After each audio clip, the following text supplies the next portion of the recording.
In Acts chapter 17 and verse number 14, the Apostle Luke, Paul's traveling companion, said these words. It says, "And then immediately the brethren sent away Paul to go as it were to the sea. But Silas and Timotheus abode there still," that's in Berea. "And they that conducted Paul brought him unto Athens, and receiving a commandment unto Silas and Timotheus for to come to him with all speed, they departed. Now while Paul awaited for them in Athens, his spirit was stirred in him when he saw the city wholly given to idolatry.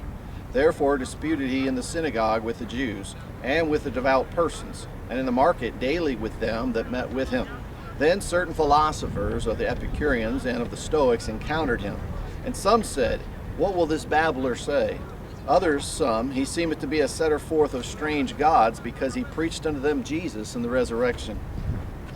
And they took him and brought him unto Areopagus, saying, May we know what this new doctrine whereof thou speakest is, for thou bringest certain things, strange things, to our ears. We would know therefore what these things mean. For all the Athenians and strangers which were there spent their time in nothing else but to either tell or to hear something new. Then Paul stood in the midst of Mars Hill and said, Ye men of Athens, I perceive that ye are in all things too superstitious. For as I passed by and beheld your devotions, I found an altar with this inscription, To the unknown God, whom ye therefore ignorantly worship, him declare I unto you.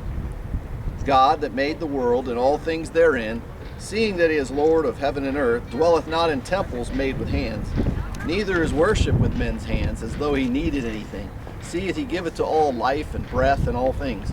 And he hath made of one blood all nations of men for to dwell on all the face of the earth, and hath determined the times before appointed, and the bounds of their habitation, that they should seek the Lord, if haply they might feel after him, and find him, though he be not far from every one of us. For in him we live and move and have our being, as certain also of your own poets have said, for we are also his offspring. For as much then as we are the offspring of God, we ought not to think that the Godhead is like unto gold or silver or stone, graven by art or man's device. And the times of this ignorance God winked at, but now commandeth all men everywhere to repent, because he hath appointed a day in which he will judge the world in righteousness by that man whom he hath ordained, whereof he hath given assurance unto all men, in that he hath raised him from the dead. And when they had heard of the resurrection of the dead, some mocked, and others said, We will hear thee again of this matter. So Paul departed from among them. Howbeit certain men clave unto him and believed, among the which was Dionysius the Areopagite, and a woman named Damaris, and the others with him. After these things, Paul departed from Athens and came to Corinth.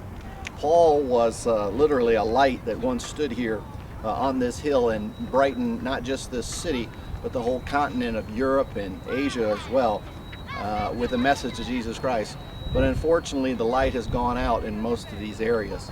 That's why I'm here, and that's why I want to encourage you to come here and help bring the light back to this area.